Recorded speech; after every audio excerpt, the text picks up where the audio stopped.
안녕하세요. 미스터리 수사국입니다. 한 여자가 꿈꾸던 사람과 결혼했다고 생각했습니다. 하지만 결혼 후 남편은 갑자기 금욕을 시작했고 부부 사이의 달콤한 시간은 더 이상 기대할 수 없게 되었습니다. 남편의 행동은 점점 더 기묘하고 수상해졌으며 아내를 자주 괴롭히고 통제하려 했습니다. 그러던 어느 날 아내는 남편이 평범하지 않은 취향을 가지고 있다는 사실을 알게 됩니다.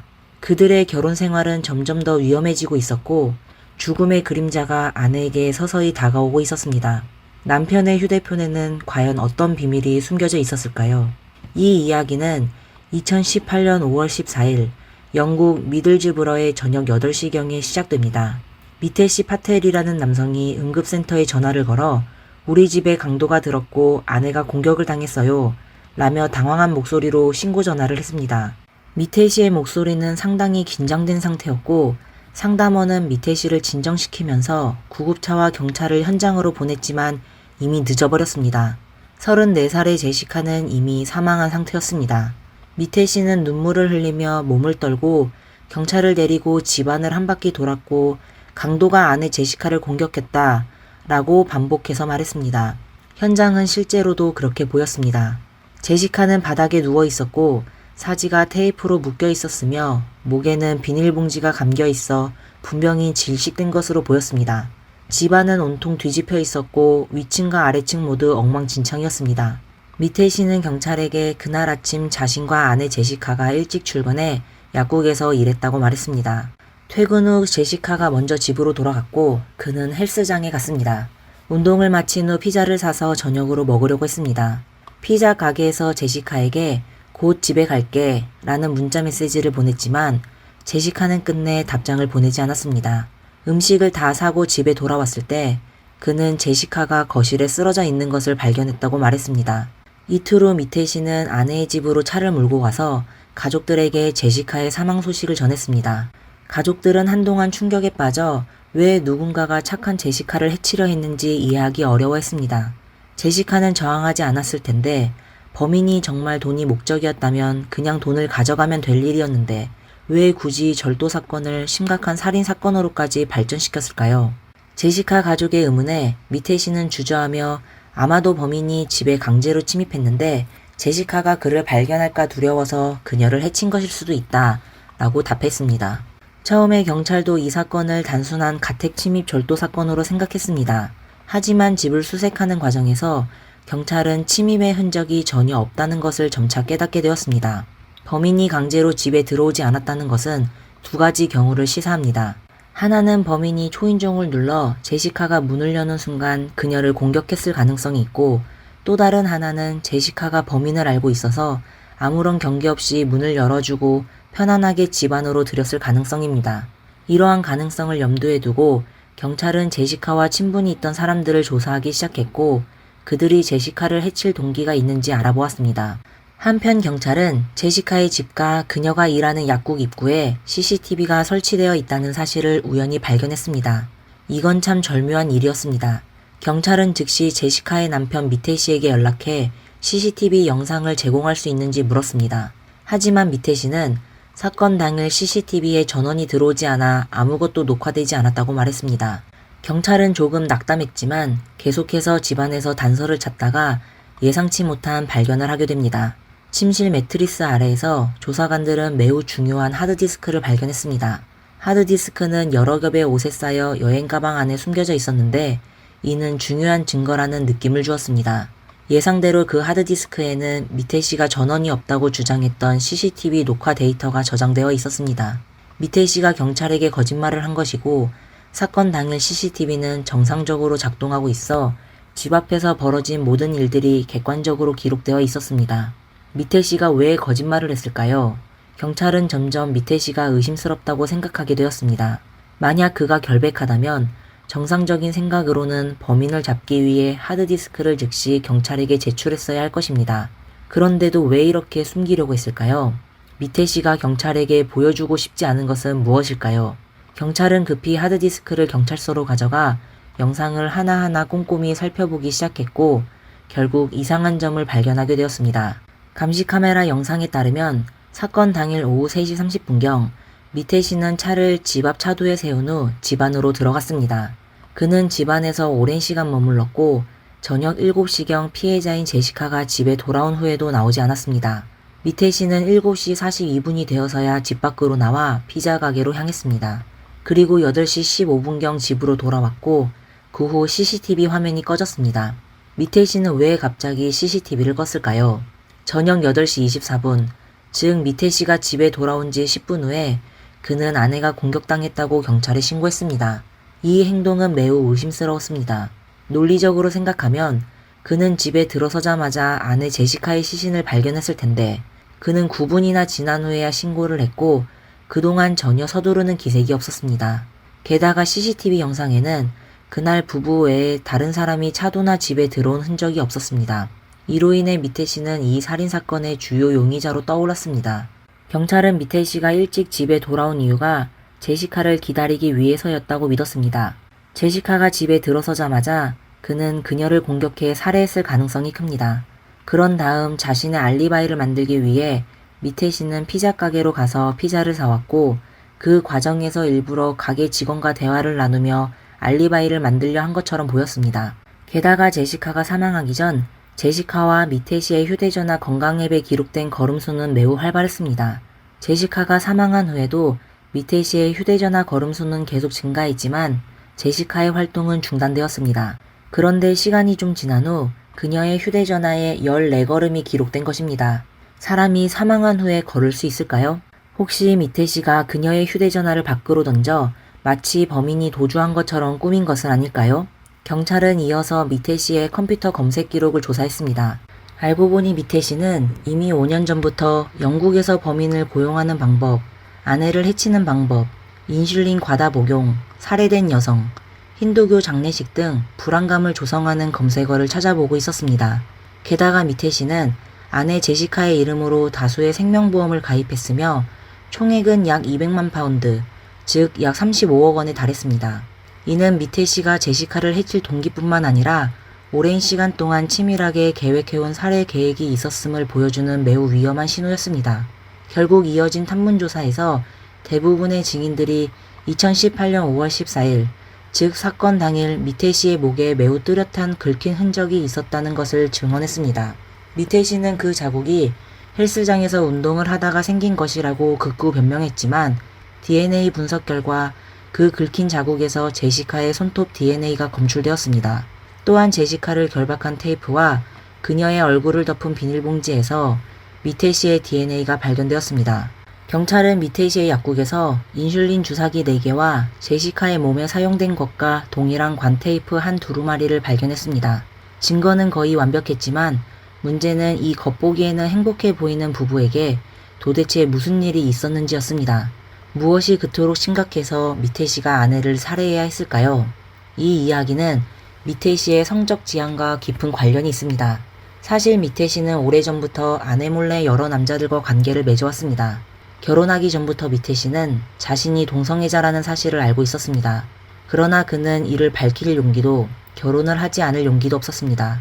왜냐하면 미태 씨는 매우 엄격하고 전통적인 힌두교 가정 출신이었기 때문입니다. 이런 가정에서는 그의 성적 지향을 절대 받아들일 수 없었을 것입니다. 그래서 자신의 성적 지향을 숨기고 이성애자인 척하며 다른 사람들처럼 정상적으로 연애하고 결혼하기로 결심했습니다. 그리고 그렇게 해서 미태 씨는 제시카를 만나게 된 것입니다. 제시카는 1983년 힌두교 가정에서 태어났으며 사랑 이야기를 담은 소설과 영화를 즐겨보았습니다. 그녀는 언젠가 왕자가 백마를 타고 와서 자신을 사랑해주고 결혼하여 가정을 이루는 꿈을 꾸며 자랐습니다. 소설과 영화 속의 삶을 살아가길 꿈꾸며 약사가 되어 약국을 운영하고 남편과 아이들과 함께 따뜻한 가정을 꾸리는 것을 이상으로 삼고 있었습니다. 그리고 실제로 그 꿈을 이루기 위해 열심히 노력한 결과 2002년 제시카는 대학에 입학하여 약학을 전공했습니다. 바로 이 대학 시절에 제시카는 미래의 남편이 될 미태 씨를 만나게 됩니다. 사실 이 두 사람은 모두 인도계 출신으로 웨스트 요크셔에 있는 같은 힌두교 공동체에서 자랐고 어릴 적부터 자주 마주쳤지만 함께 어울리지는 않았습니다. 그러나 대학에서 다시 만난 후 서로에게 이렇게 많은 공통점이 있다는 것을 깨닫게 되었습니다. 비슷한 꿈을 가지고 있을 뿐만 아니라 취미나 관심사도 거의 비슷했습니다. 물론 이는 제시카가 일방적으로 그렇게 생각한 것이었습니다. 바로 그 시기에 제시카의 어머니는 말기암 진단을 받았고 병세가 빠르게 악화되었습니다. 제시카는 정신적으로 큰 압박을 받았고 매일 어머니 곁을 지키며 슬픔과 지친 모습으로 하루하루를 보냈습니다. 이때 미테시의 역할이 빛을 발했습니다. 그는 제시카가 의지할 수 있는 어깨가 되어주었고 그녀의 고민을 들어주며 위로해주고 문제를 해결해 주었습니다.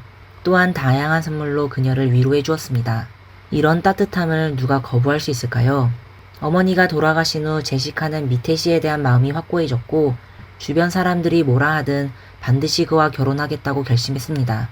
제시카는 정말로 미테시를 사랑하게 되었고 그와 평생을 함께하고 싶어 했습니다.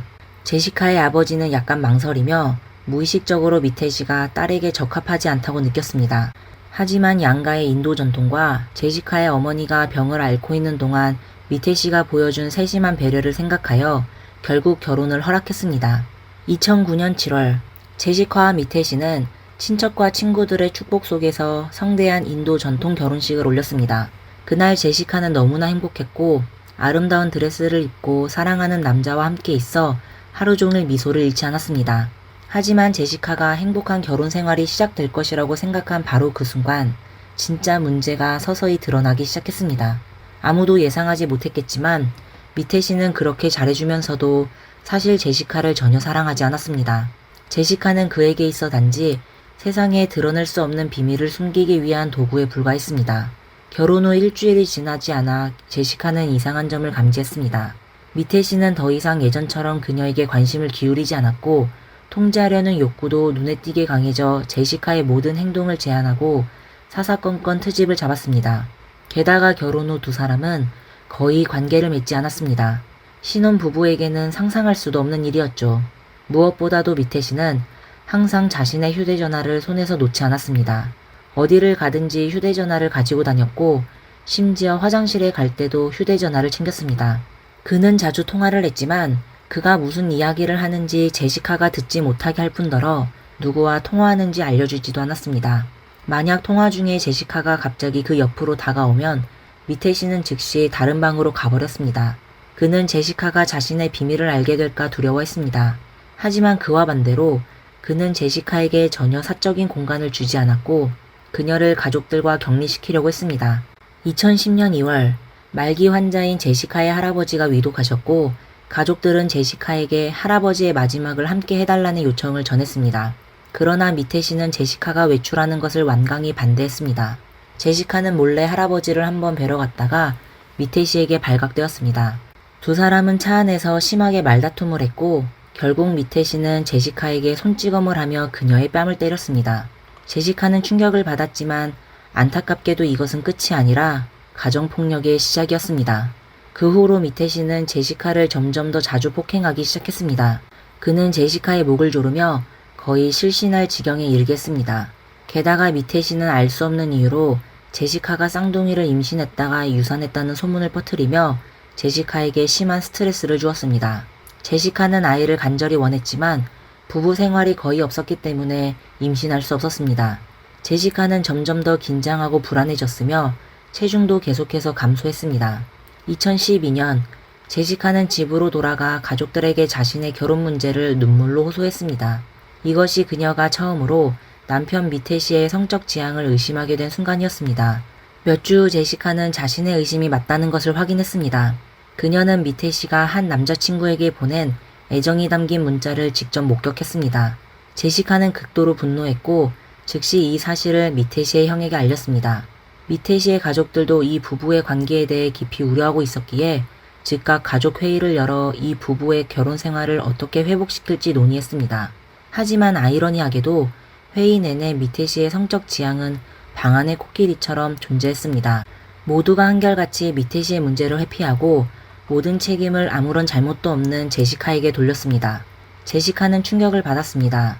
그녀는 문제를 해결하는 대신 문제를 제기한 사람들을 탓하는 이들의 태도를 도저히 이해할 수 없었습니다.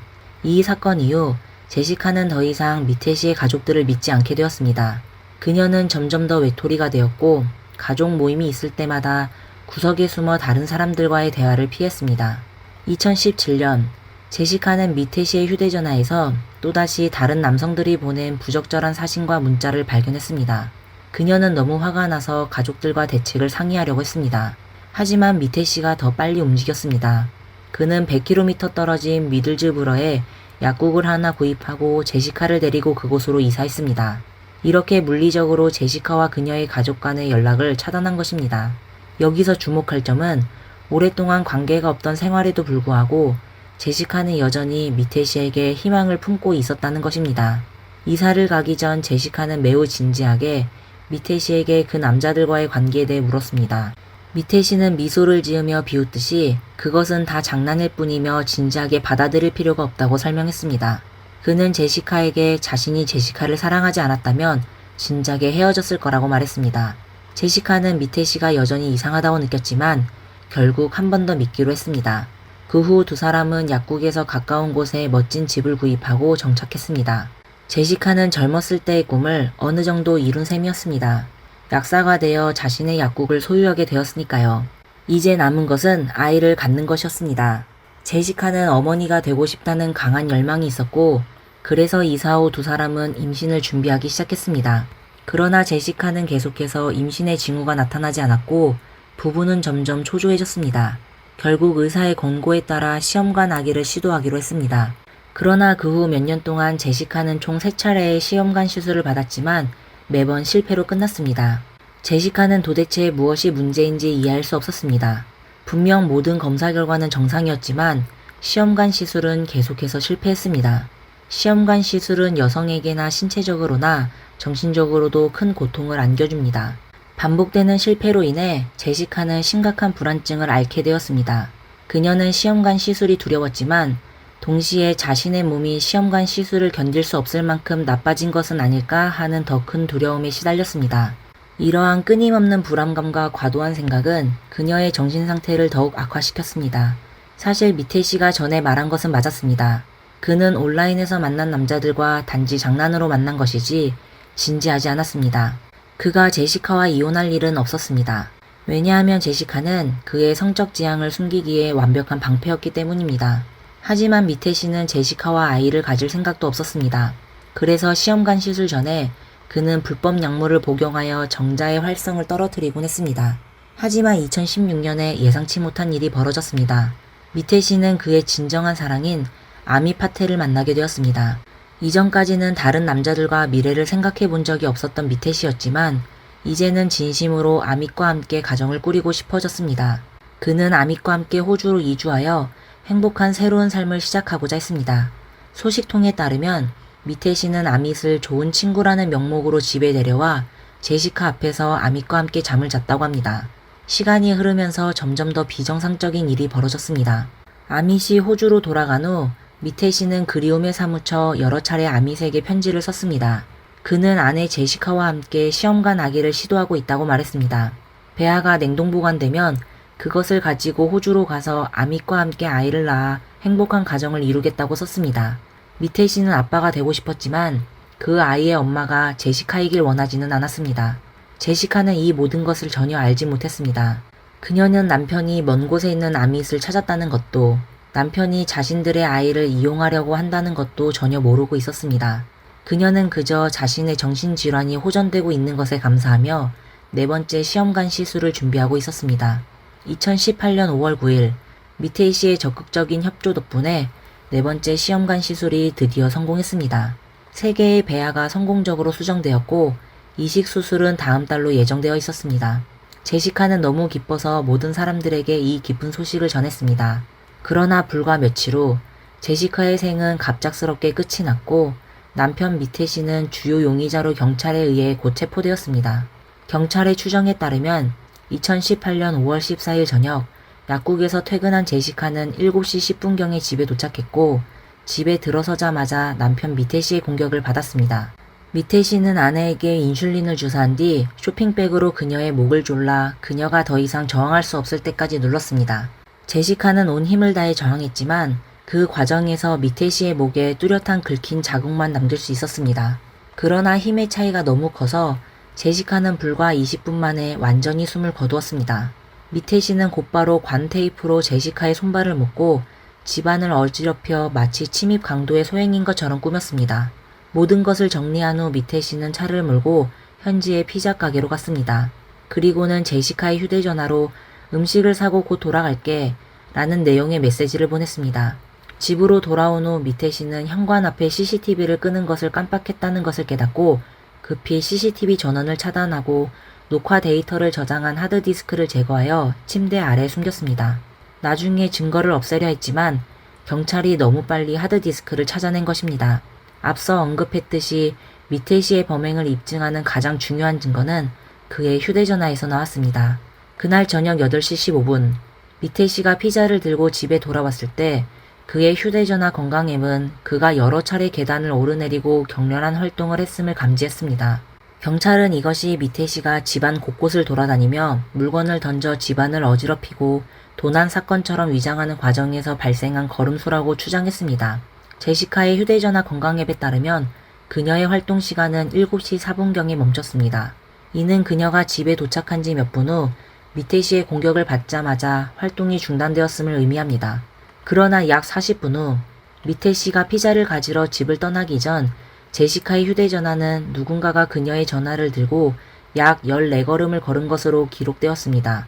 나중에 경찰이 현장에 도착했을 때 집 옆의 골목에서 제시카의 휴대전화를 발견했습니다. 이는 미태 씨가 제시카를 살해한 후 그녀의 전화를 주워서 문 앞에 던져 마치 제시카가 범인과 싸우다가 실수로 전화를 길가에 떨어뜨린 것처럼 보이게 하려 했음을 의미합니다. 경찰은 미태 씨가 제시카를 살해한 동기가 단순히 거액의 보험금만을 위해서는 아니라고 판단했습니다. 그보다는 명예를 지키기 위한 것이었습니다. 인도 힌두교 공동체는 매우 보수적인데 이런 배경에서 미태 씨의 이혼, 특히 동성애를 이유로 한 이혼은 큰 불명예로 여겨져 모든 사람의 비난을 받을 수 있었습니다. 그래서 제시카가 아무런 잘못도 하지 않았음에도 이번 사건은 명예살인으로 결론지어졌습니다. 미태 씨는 오직 이렇게 해야만 자신의 명예를 회복할 수 있다고 생각한 것입니다. 하지만 믿기 어려운 것은 경찰이 이토록 많은 증거를 확보했음에도 불구하고 미태 씨는 여전히 자신이 무죄라고 주장했다는 것입니다. 그는 자신이 아내를 사랑하며 제시카가 자신의 최고의 동반자였다고 말했습니다. 그는 차라리 자살을 선택할지언정 아내를 해칠 수는 없다고 주장했습니다.